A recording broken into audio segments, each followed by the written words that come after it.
بسم اللہ الرحمن الرحیم۔ شروع اللہ کے نام سے جو بڑا مہربان نہایت رحم کرنے والا ہے۔ تمام سننے اور دیکھنے والوں کو السلام علیکم۔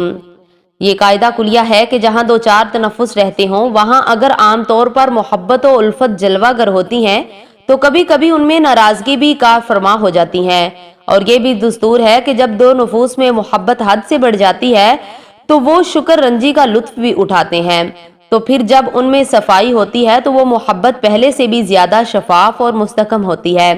اس کلیہ سے انبیاء علیہ السلام بھی مستثنا نہیں رہے، چنانچہ خود رسول اللہ صلی اللہ علیہ وسلم بھی اپنی ازواج مطہرات سے کسی وقت خفا ہو جاتے، اور ازواج مطہرات بھی کبھی حضور صلی اللہ علیہ وسلم سے روٹھ بیٹھتی تھی، اگرچہ ان کی یہ ناراضگی اور خفگی ایسی نہ ہوتی جو مدت مدیر تک قائم رہتی۔ کبھی حضور صلی اللہ علیہ وسلم اپنی بیویوں کو منا لیتے اور کبھی وہ خود حضور کو منا لیتی، اور اس طرح نہ صرف رنجیدگی ہی رفع ہو جاتی بلکہ باہمی تعلقات میں اور بھی خوشگواری اور استواری پیدا ہو جاتی جو دوسروں کے لیے بہت سبق آموز ہوتی۔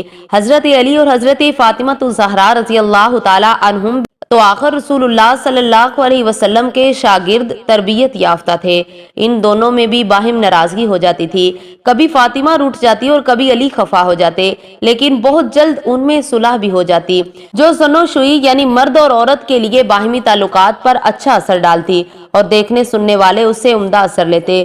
چنانچہ اس مقدس جوڑے میں بھی رنج و ملال کے آثار نمایاں ہوتے تو خود نبی کریم صلی اللہ علیہ وسلم ان کی ناراضگی کو رفع کرنے کی کوشش فرماتے اور دونوں کو الگ الگ سمجھاتے کہ یوں کرنا چاہیے اور یوں رہنا چاہیے، یوں تعلقات قائم رکھنے چاہیے، میاں بیوی کے یہ حقوق ہیں، یہ فرائض ہیں، اور ان کی ادائیگی اس طرح پر ہونی چاہیے۔ ایک بار حضور صلی اللہ علیہ وسلم کو پتا چلا کہ حضرت علی رضی اللہ تعالی عنہ اور فاطمہ آپس میں ناراض ہیں۔ آپ صلی اللہ علیہ وسلم فوراً ان کے گھر تشریف لے گئے اور دونوں میں صفائی کرا دی۔ جب باہر نکلے تو لوگوں نے پوچھا، حضور کیا بات ہے؟ آپ فاطمہ کے گھر گئے تھے تو چہرہ مبارک ملول و محزون تھا، اور آپ جو واپس تشریف لائے ہیں تو مسرت کے آثار نمایاں ہیں۔ حضرت صلی اللہ علیہ وسلم نے فرمایا، کیا تمہیں معلوم نہیں کہ میں نے ان دو ساتھیوں میں صلح کرا دی ہے جو مجھے سب سے بڑھ کر محبوب ہیں؟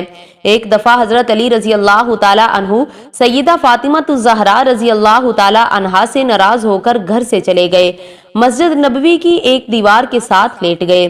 جناب سرور کائنات صلی اللہ علیہ وسلم کو خبر ہوئی تو انہیں تلاش کرنے لگے اور ڈھونڈتے ڈھونڈتے مسجد میں تشریف لے گئے۔ وہاں دیکھا تو حضرت علی رضی اللہ تعالی عنہ خاک پر لیٹے ہوئے تھے۔ رسول مقبول صلی اللہ علیہ وسلم نے ان کو بلایا اور پیٹ سے مٹی جھاڑتے ہوئے فرمایا، ابو تراب اب اٹھو۔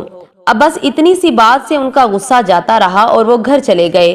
اسی طرح ایک دفعہ حضرت علی نے کچھ ایسا برتاؤ کیا کہ سیدہ فاطمہ اسے برداشت نہ کر سکی اور روٹھ کر حضرت صلی اللہ علیہ وسلم کے گھر چلی گئی۔ پوچھا، بیٹی کیسی آئی؟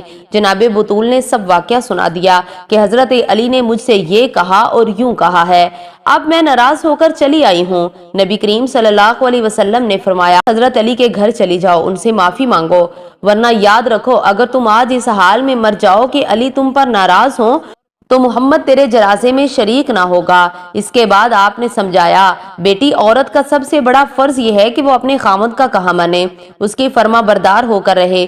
تمہیں ہر حالت میں علی کا حکم ماننا اور سختیوں کو جھیلنا چاہیے۔ دنیا میں کوئی جوڑا ایسا نہیں ہے جس کے درمیان کبھی ناراضگی پیدا نہ ہوئی ہو، اور نہ یہ ممکن ہے کہ مرد ہر بات میں عورت کی مرضی پر ہی چلے۔ سیدہ نصیحت سن کر اپنے گھر لوٹ گئی۔ حضرت علی رضی اللہ تعالی عنہ بھی کہیں یہ باتیں سن رہے تھے، انہوں نے بھی قسم کھا لی کہ اب کبھی ایسا طرز عمل اختیار نہ کروں گا جس سے فاطمہ کی دل آزاری ہو اور انہیں تکلیف پہنچے۔